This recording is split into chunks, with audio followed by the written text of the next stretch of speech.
Madam, મેથીના દાણાની ચા બનાવીને પી શકાય? મેથીના દાણાની ચા જે છે ને એ ખૂબ જ અસરકારક અને ઘણા બધા રોગમાં ફાયદાકારક કરે ને એવું એક પીણું છે.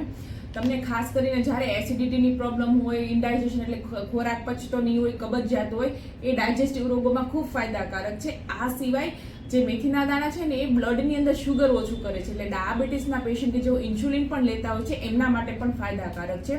આ સિવાય વેટ લોસમાં એટલે જે લોકો વજન ઘટાડતા હોય ને એમને સવારે ભૂખ્યા પેટે ચા 1 કપ જેટલી ચા પીવામાં આવે ને તો એમને પણ ખૂબ ફાયદો કરે છે.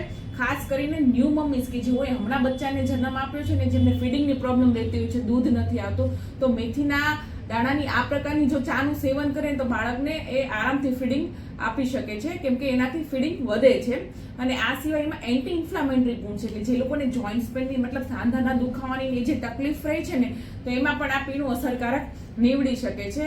આ સિવાય કોલેસ્ટ્રોલ કે જેમના શરીરના લોહીમાં ખરાબ ચરબી છે એ પણ ઓછી કરે છે, એટલે મેથીની જે ફેનુગ્રીક સીડ્સ ટી છે એમના માટે પણ ફાયદાકારક છે. અને મેન્સ્ટ્રુઅલ ક્રેમ્પ્સ કે પીરિયડ વખતે જે પેટનો દુખાવો છે ને તો એમાં પણ આ પ્રકારની ચા પીવામાં આવે તો એમના દુખાવામાં પણ ઘણી રાહત જોવા મળે છે.